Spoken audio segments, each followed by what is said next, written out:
This is Terms of Reference. I'm your host, Stephen Laddick. Owen Barder is Vice President, Director for Europe, and a Senior Fellow at the Center for Global Development, an organization that conducts research and analysis on a wide range of topics related to how policies and actions of the rich and powerful affect poor people in the developing world. From 1988 to 2010, Owen was a British civil servant. During that time, he worked at No.10 Downing Street as the Private Secretary of Economic Affairs to the Prime Minister, in the UK Treasury, including as Private Secretary to the Chancellor of the Exchequer, and in the Department for International Development, where he was variously Director of International Finance and Global Development Effectiveness, Director of Communications and Information, and Head of the Africa Policy and Economics Department. As a young Treasury economist, Owen set up the first UK government website to put details of the 1994 budget online.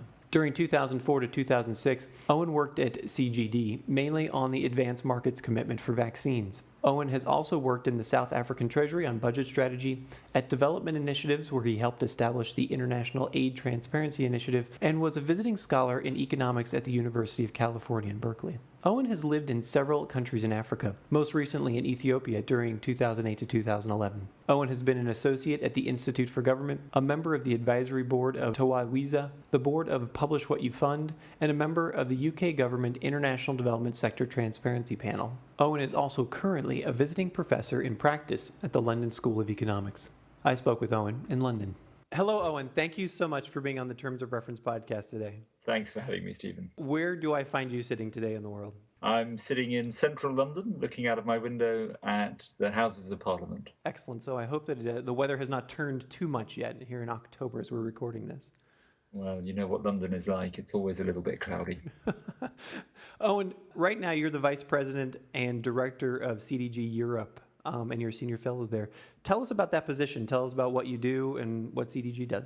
So the Centre for Global Development is a think tank, and we have a particular niche. We focus on how the policies and behaviours of rich countries and powerful institutions like the World Bank and the UN and the WTO affect poor people and poor countries. So we think about policy, we think about behaviour, but primarily of our own governments and the systems that we're in control of, rather than thinking about how developing countries themselves should manage their resources and their trajectory on development. So we think closely, obviously, about the development process in the developing world, but we mainly think about how we can affect our end of it. How does that play out in reality? Like, can you give us a specific example of a project or two that you're working on? We call ourselves a think and do tank. So we are very much not the kind of organization that produces reports to sit on a shelf. We see ourselves as very evidence-led. We do analysis, we use a lot of data, we do a lot of stats, but we then turn those into policy ideas, and we will then work with policymakers, mainly in governments and international organizations, to work with them to see these things implemented. So, for example, I had a meeting just today with a senior official from the British government thinking about what would need to happen to make insurance markets work better so that developing countries could insure themselves against risks like earthquakes and floods. And when you're in that meeting, are you bringing evidence, as you said, you're bringing research? Tell me what the life cycle looks like of bringing an issue to the table and then following it through to a point where you either claim success or you say, it's time to move on. So sometimes these things can be quite short and opportunistic, but more often for us, we invest quite a bit in really understanding an issue. One of my colleagues would establish themselves as an expert, undertake rigorous research, build a network, and then turn that into some policy ideas. So they might well start out without knowing exactly what the policy idea or ideas are going to be. And then the idea is to, as their research deepens, for them to begin to work with policymakers to turn that analysis into policy proposals. So that can take several years. And then it might take a year or more to really refine and develop a proposal into a form that can be implemented by governments and policymakers. So these are quite long-term projects. People listening to this podcast right now are salivating because one of the first things they're going to ask is, how do you get someone to fund you for long-term thinking? and long-term work. What does that look like? Where does your funding come from, and how do you convince whatever your funding source is that, hey, it's okay, we're going to come up with ideas and it's going to work over the long term? So our funding is a combination of foundations. That's about half our funding. About a quarter of our funding is from governments, and about a quarter comes from partners in the commercial sector, companies, corporate social responsibility grants, for example, and some individual donations. To be honest, it isn't easy to raise the kind of money that we need to do this long-term work. We achieve this partly by staying small. We would rather be small and very effective and be the size we can be given the amount of funding that's available for this kind of work, rather than grow and become dependent on contract work or work to other people's agendas. So we stay relatively small. We build good long-term relationships with our donors. We have a track record of success, which inspires some confidence from people who fund us. And there are some good donors out there, and we should acknowledge that. Couple of questions come from that. First, we like stories here. What's your favorite success story of CDG today? So I think one success story has been our work on something called an advanced market commitment, which was an idea to create incentives that would enable vaccines to be produced for diseases that affect people in developing countries. The underlying problem is that people who suffer from, for example, malaria, are too poor to buy a vaccine at the kind of price that a pharmaceutical company would need to charge to recover their R&D costs. It costs about $1 billion to develop a new vaccine or a new drug, and the way that pharmaceutical companies get that money back is by charging a higher price. That works for diseases that affect rich people in OECD countries, but it doesn't work well for people in developing countries.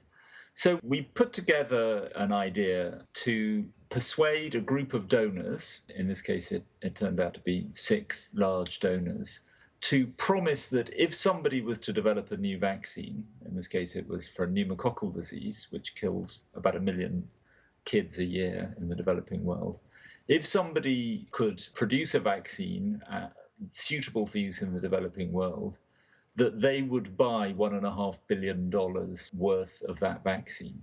And what that did is it created market incentives. 4 pharmaceutical companies signed up for that. 2 of them actually ended up producing a vaccine that fit the specification that the donors set out. That was a vaccine that hadn't existed before. It's now being used in around 57 different countries. It's saved by now about 1.5 million lives, and by 2030 it will save around 7 million lives, because this group of donors made this promise, not just a political pledge, but a legally binding contract that should somebody develop a suitable vaccine, they would buy it. That harnessed the innovation and the resources and the investment of industry behind this developing country problem in a way that the normal market mechanism wouldn't have done. We're proud of that, obviously. We're proud not only of having helped develop the idea and indeed coined the term advanced market commitment, which is now a widely used and understood term, but also in actually helping the design and delivery of the idea so that it's actually been implemented and is having this effect. That's a fantastic story.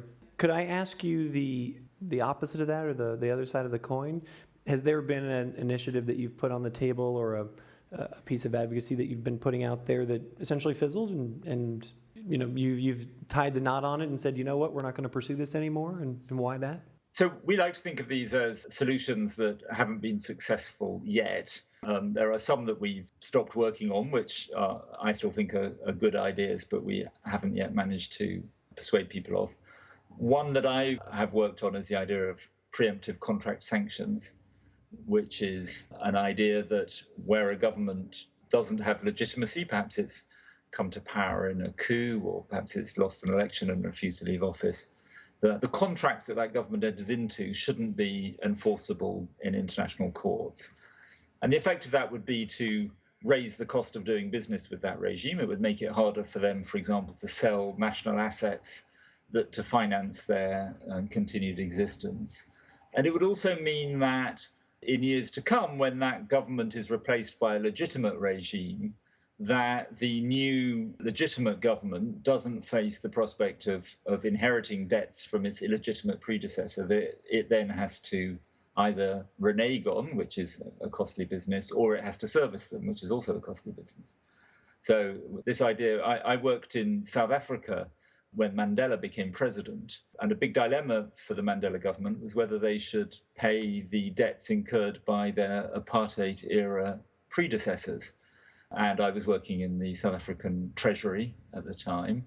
And one of the questions we had to think about was, should we repay debts incurred by the apartheid government, some of which were used to buy military equipment used to suppress the very people that were now sitting in ministerial offices? Sure. Mm-hmm. And so to prevent that kind of thing from happening, wouldn't it have been better if we had said that debts entered into by the apartheid government were simply not enforceable? They didn't have legal standing internationally because the government wasn't a proper representative of its people. And it seems to me that we could both help to build up pressure against illegitimate regimes, and we could help foresee and anticipate the problem of future successful legitimate governments just by announcing now that we're not going to recognize the contracts that those governments, those regimes enter into. That idea seems to me almost a no-brainer, and and that's what I was just going to say. It seems like a no-brainer. So what's the resistance? Why is it on the shelf? Well, there are a variety of problems. One is that there's a coordination problem that, for example, the UK wouldn't want to see us say that our courts won't uphold these contracts, only to find that the commercial court business moves to New York or some other regime. It's partly a worry about the general legal principles involved in declaring a regime to be illegitimate and what broader consequences that might have. It's partly a feeling that it probably wouldn't tip the balance in terms of the continued existence of illegitimate regimes, that they would still find a way to survive and prosper. And so we'd be making some effort that perhaps wouldn't make a lot of difference to their longevity. And I think it partly, I think we like to have some discretion about how we work on debt relief after legitimate government comes to power in these countries. We like to exercise some patronage and power rather than simply automatically have these debts not valid. So there are a bunch of reasons why people hesitate about it. This is true of a lot of the things we work on. My sense is that people think it would be a good idea if this kind of tool was in place, but they are not convinced that it's worth going through the effort and some cost of figuring out exactly how to do it and how to iron out all the wrinkles to get there. It doesn't, at this point, do enough to solve a problem that they have that makes them want to undergo those costs of doing something novel. And there are some risks to politicians and public servants of doing new things that, they need a reason to undertake. That's a great lead into the next question I wanted to put on the table was, what's your competition like? I mean, you're in the business of ideas, you're in the business of advocacy and policy making. How do you compete with your other think tanks or other organizations, or even just the general bureaucratic machinery of coming up with policy that makes sense, or making sure that your agenda is heard? Is there a particular mechanism that you use, or is it boots on the street and and phone calls as often as you can? So this is going to sound insincere, but it isn't. We genuinely don't see other people in our space as our competitors. We see them as our collaborators. So other think tanks, academics, NGOs, people working in governments and international institutions are all part of a shared community, in our view, working together to try to find solutions to some of these problems. So for us, the challenge is not about how we grow our market share, but how we grow the market. We want to see many ideas of this kind. We want to see many ideas succeed. And frankly, we're equally happy if a great idea from another organization succeeds as we are if one of our own succeeds. To some extent, we're competing for attention from policymakers and organizations and the media and so on. But, in the end, it's not our objective to get any bigger. It's our objective to see the world be a better place. And the more people working on that, the better. I want to turn for a second to the story of how you ended up, sort of sitting in the vice president chair where you're sitting right now. Can you take us back, to sort of your youth, and you're saying to yourself, I know where I want to go with my career. I know that you've done a lot of Treasury economic work, but did you always know that this is where you wanted to end up, or has this been a circuitous route? I don't know if it's been circuitous, but I've certainly, it's never been a planned trajectory. I ended up working in the Treasury quite by accident. I was looking for a job to pay the bills after I left university, and they advertised for temporary economists. And I think we need to coin that phrase immediately: temporary economists. Temporary That's economists, awesome. Exactly.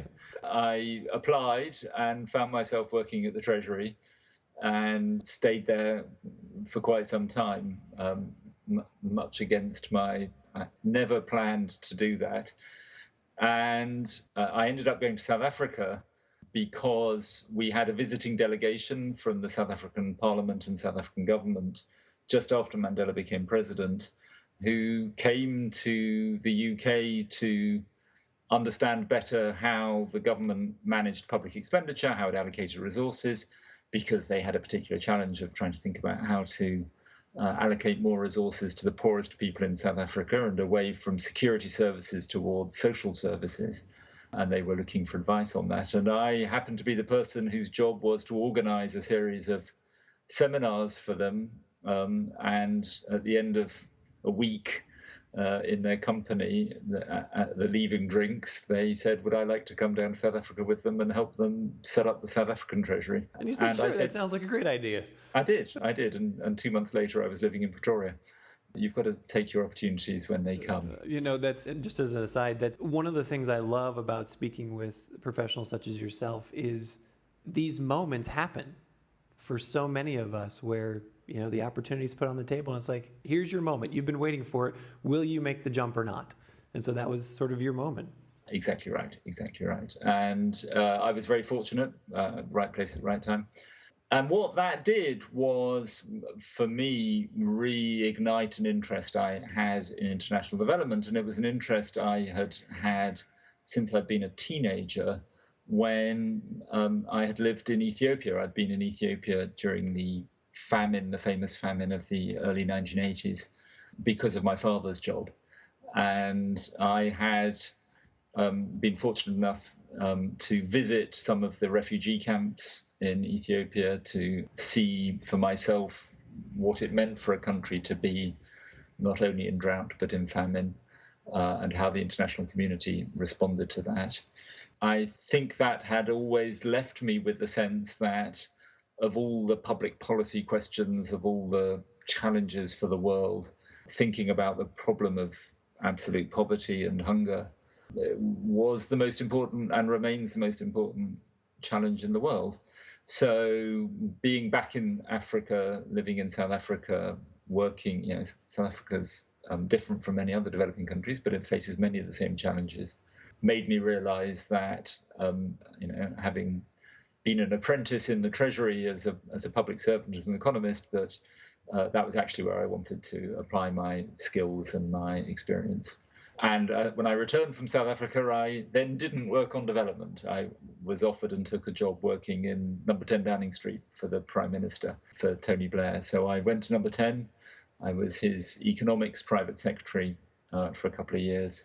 But when I left No.10, I had a certain amount of freedom about what I wanted to do next, and I joined the UK's Department for International Development so that I could work again on development issues. And why didn't you stay with DFID? Did you you sort of had a taste of it and thought, this is too bureaucratic, or this isn't going to allow me to be as effective as I want to be? Or were there other decisions behind that to actually, as I see, return to CDG? You actually had worked at CDG before and then returned there.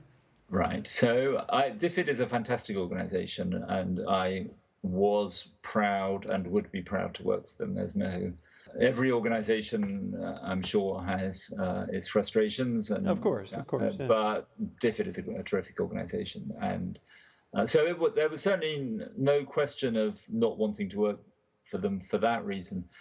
My partner and I have a deal. We alternate which of us takes us somewhere. And she had taken us to California. So I left DFID and went with her to California to live in Berkeley, and had the great fortune, actually, of being able to work for the Center for Global Development while I was living in Berkeley, while she was taking us there. When we returned to London, when it was my turn, I took us back to London and worked at DFID. And then it was her turn again, and she took us to Ethiopia, which was terrific. She had a job there working on sexual and reproductive health, running a chain of clinics. So I left DFID again and was doing some other work while I was based in Ethiopia. And I decided then not to go back to DFID yet again, partly because I felt that I wanted to work on a broader development agenda, which DFID works on in part, but I wanted to see extended.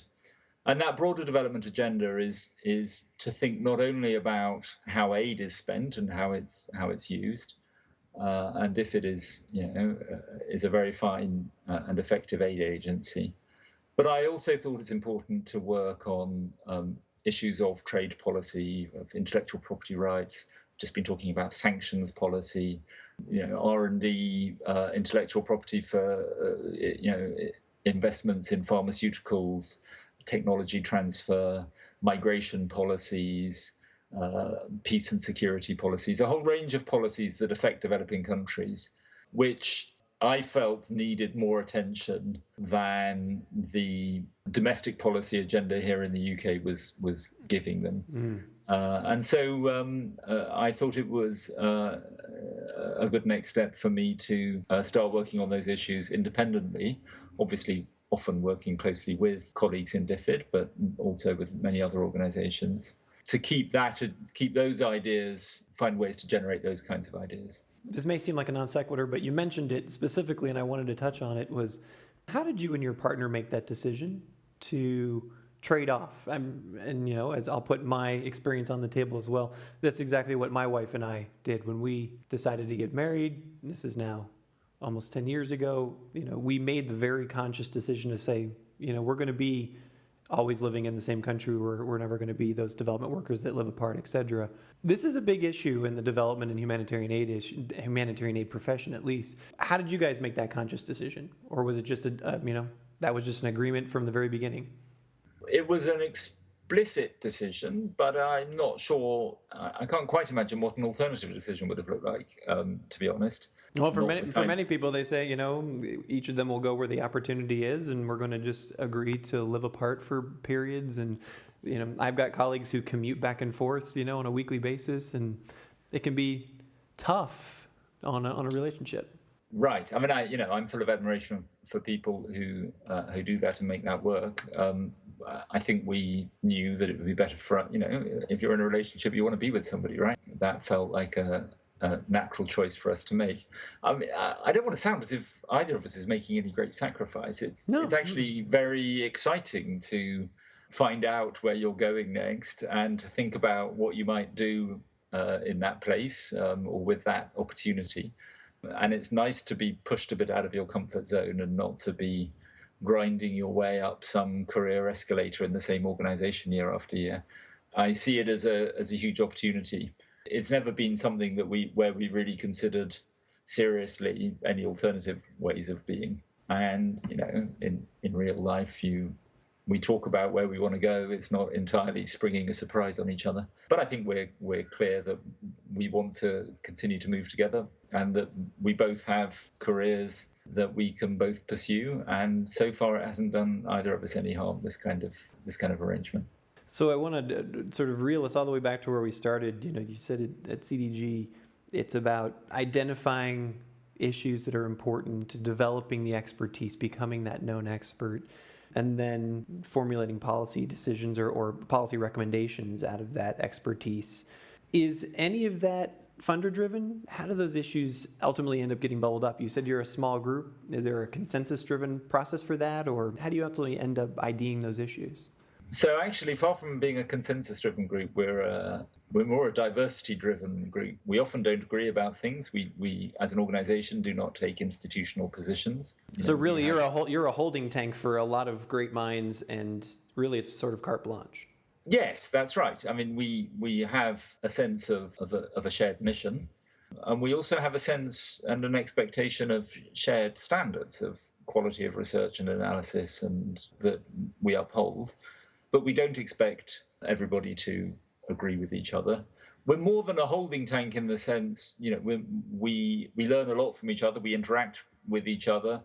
One of the great advantages of being relatively small is that we know each other as friends. We have lunch together, and we learn a lot from each other. But we're absolutely not funder driven. We identify research agendas that we want to work on, and then we have a small but very hard-working team that goes out and finds funders who are willing to support our work. We absolutely are not in the business of letting funders determine our priorities. And to be fair to them, none of the funders who we work with would want to shape our priority. They can always find people who want to work on the things they want to fund. So we look for something where there's a mutual interest. And we learn a lot, I have to say, from our funders. They, the people who we work with are often experts in their field, often understand the issues well, often have perspectives about what kind of work is going to have a big impact, and we learn from that. But we're absolutely not in the business of, the idea, the original motivation is something that we start off with, and then we look for funding for it. It's an ideal world. It sounds fantastic. Are there individuals or issues yourself that you're looking at that you think are going to be important in the next 2, 3, 5 years? Like what's the near-term future look like for the work that you're working on? I mean, this isn't just me. I think there's a range of issues where the international development community is looking for some answers.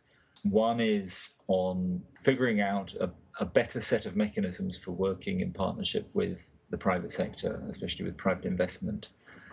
There's a big move internationally, as I'm sure you know, towards thinking of how we can increase private investment in developing countries. This is something that African finance ministers and prime ministers and presidents would like to see. It's something that we in richer countries would like to see, but we have to think about what the right instruments are to make that a successful partnership for private sector partners, for developing countries, and for governments in donor countries. And there's a whole set of questions about what the right objectives of that are, what the right instruments are, what the right way of developing that is. Another big issue that I think is obviously rising up the agenda fast is the role of migration in development policy. Migration of people is probably the single most effective instrument for lifting people out of poverty. And yet a lot of our policies are largely oriented towards preventing it rather than encouraging it. And there are lots of interesting opportunities for how we can create win-win situations for people from developing countries and for richer countries by improving our migration policies. There's a set of questions in the near term about how we improve the humanitarian aid system. There's a huge funding shortfall in humanitarian aid and growing, with a very large number of people displaced by conflict, particularly at the moment from Syria, obviously, but very large numbers of people in long-term refugee camps around the world, and an international system that really isn't, in many ways, not serving their needs well enough, as well as not being well enough resourced. And there are all kinds of interesting mechanisms for making that system work better, one of which I've been working on recently, which is giving people cash. So instead of having people in refugee camps and giving them food off the back of a truck, why not give them a smart card or a smartphone and transfer cash to them that they can spend. And then they would just go into the market and buy the food or the shelter or the whatever it is they need. And there's lots of evidence that that's a much more effective. I was going to say, Not to go down that rabbit hole too far, but Right. where has that been implemented thus far? Well, in many different scenarios, some of them quite surprising. It was about a decade ago, it was implemented in Somalia, which you might not think was the most propitious circumstance for a mechanism like that. The NGOs and donors observed that all the people were hungry, there was a drought, all the shops were boarded up. They concluded that there was nothing to buy in the market, so they started bringing in food. A local group of NGOs persuaded them to start giving people cash, I mean, literally cash in that case. And almost overnight, the shops reopened, the middlemen started trucking the food in and selling it to people. The market started to flourish. People earned livelihoods as producers and distributors and retailers of food and other goods and services that people needed, and the economy got back on its feet. And it turns out to be a lot cheaper to do that than to provide goods and services in kind. That was Somalia 10 years ago. We're seeing it right now in the south of Ethiopia, a place called Jijjiga. There's 3 big Somali refugee camps. The UN has run a trial where they've given some people aid in kind and some people cash. Turns out you get better results for less money by giving people cash, and the markets do in fact respond pretty well. And we're seeing it right now in Lebanon. Large numbers of Syrian refugees, many of them living in urban areas or around urban areas. And it's highly effective to give people cash in those circumstances so they can buy what they need. It sounds counterintuitive, I know, but it turns out to work really well. Yeah, for me, it actually sounds not counterintuitive. It seems like common sense to me, unfortunately. But I can see all of the policy issues behind it. You know, if I were the Lebanese government or I were the Jordanian government, why that may pose problems. But I think that that's a good segue. I wanted to ask a couple more questions, but one of them was, this sounds like a topic that you would have on your podcast, Development Drums, right? What was your favorite, or has been your favorite episode on that podcast? Thank you. That's a great question. I've enjoyed doing them all. If listeners to your podcast want to try one, perhaps try the episode about corruption with Danny Kaufman and Mushtaq Khan. I enjoyed it because they are both experts right at the top of their game with different views on corruption, and I enjoyed listening to them debate the issues. So I think that would be one that I would point to. The other, because I'm interested at the moment in migration, was my discussion with Michael Clemens, who happens to be one of my colleagues at Centre for Global Development, talking about his approach to research and policy on migration and development. I think is a good listen. Fantastic. Before I ask my last 2 questions, what was your inspiration for putting that podcast together? So I'm a bit of a geek, and we were moving to Ethiopia, and I was wondering what combination of things I might do while we were living there. And it occurred to me that one of the great advantages of the internet is that you can, if you choose, super serve a niche audience. In other words, because we're not competing for airtime, people don't have to produce programs or products that everybody in the mainstream is going to be interested in. You can instead dig deep into an issue and recognize that only a small minority of people are going to be interested in it, but they're going to be very interested in it. And so you can really explore the ins and outs of that, and you put it up as a podcast. And if that's too long and boring for non-expert or mainstream audiences, that's fine. They don't have to download it. They don't have to listen to it. So I was interested in that idea of the long tail, the title of a famous book, of serving the long tail with something interesting. And I felt that mainstream media doesn't and probably can't do that because it's too small a group of people who'd be interested. So I decided that I would try it with Development Drums, and I've been surprised by how many people are out there in the long tail. It has a pretty good audience, and I've enjoyed doing it. It's been more fun than I expected. I've made myself a promise never to let it become a stress. I don't have a timetable for producing them. I don't have any obligations to anybody to produce them, so I do them even when I have time and even when I feel like it. So they're always fun. They're always a hobby for me. I've been very gratified by how many people have said how much they enjoy them. Many people that I know who work for our organization, and in other words, have listened to your podcast and have enjoyed it immensely. We hope that you continue to produce them. Two more questions for you. One is, what's your go-to story about either your time in Africa or some other, quote unquote development or aid story that you would tell a friend or a new acquaintance, you're having a beer with them somewhere and they're like, Owen, what is it that you do? Can you tell me about that? Many of us have that go-to story about a funny time, you were trapped somewhere or a flight didn't happen or, you were out in the outback or something. Do you have one of those? I actually don't think I do have a go-to story. I've been fortunate enough to have a career doing many different things, and I don't really have a kind of typical experience that really illustrates everything we do. I'm sorry, I don't have a good answer for that. No problem. So many people, especially people who spend most of their time in the field helping others, there's always some story about, it was night and we were trapped under the banyan tree and, here's how it happened. But no worries. The last question I have is one that I ask everyone here on the Terms of Reference podcast. The focus of our show up to this point has been how you create a career that's both sustainable and satisfying. That's one of the two big issues for many of us in this profession. And I'm wondering, what are your one or two pieces of critical advice for achieving that? That's a great question. I think I'm in a generation that's been fortunate. My sense is that for young people now coming out of university, out of grad school, it's the labour market is very hard. I'm sitting in central London where prices are very high.